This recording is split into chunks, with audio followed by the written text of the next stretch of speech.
Russian President Vladimir Putin has ordered a 3-day ceasefire in Ukraine to begin next month. Putin says the military will pause all fighting from May 8th to the 10th to mark Victory Day and the defeat of Nazi Germany in 1945, a major Russian holiday.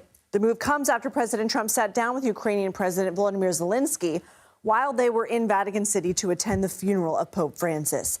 In an interview Sunday, Secretary of State Marco Rubio said the administration needs to see progress toward a peace deal. I think this is going to be a very critical week. This week is going to be a really important week in which we have to make a determination about whether this is an endeavor that we want to continue to be involved in, or if it's time to sort of focus on some other issues that are equally, if not more important in some cases. CBS News senior national security correspondent Charlie D'Agata joins us now. How significant was it that the Secretary of State said equal, if not more important? And also, what can you tell us about this ceasefire? Has Russia honored its own ceasefires in the past?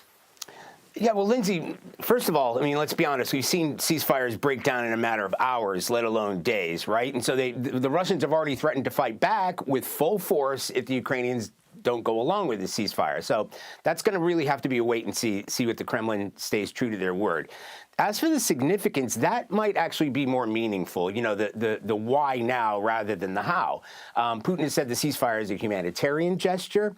But it may also be an attempt to look like a gesture of goodwill to the Trump administration, especially in light of what the Secretary of State has said. Everybody knows that the White House is running out of patience and time. It shows that Russia may be willing to compromise. And of course, it shows that Russia has the power to press pause on fighting.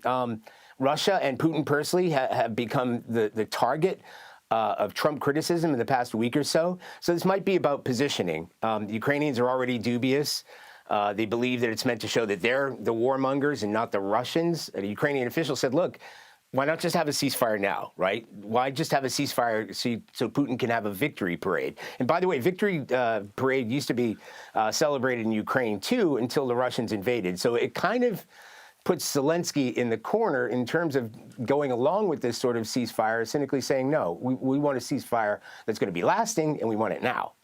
North Korea is for the first time acknowledging it sent troops to help Russia. What can you tell us about this alliance? What's in it for North Korea, and what impact have North Korean troops had on the war? Yeah, I got to tell you, it took me by surprise this morning when I saw that announcement made. It's the first official acknowledgement, because we reported this months ago. You and I discussed it, citing first South Korean officials, then confirming it with our military sources here, that the North Koreans were there.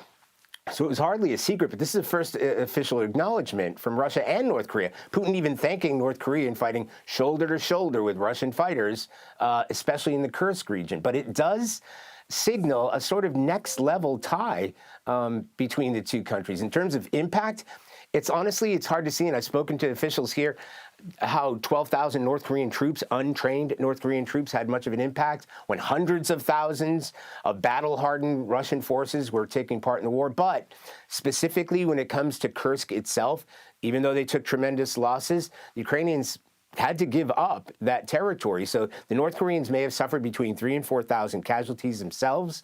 But even the Ukrainians have said that the North Koreans gained crucial battleground experience in that fight. So it may have been critical to Kursk, and I guess because the Ukrainians have been all but forced out. But I guess it's down to see whether or not that this relationship, this alliance, which had been made official before North Korean soldiers were deployed to Russia, how that is going to develop over the weeks and months ahead.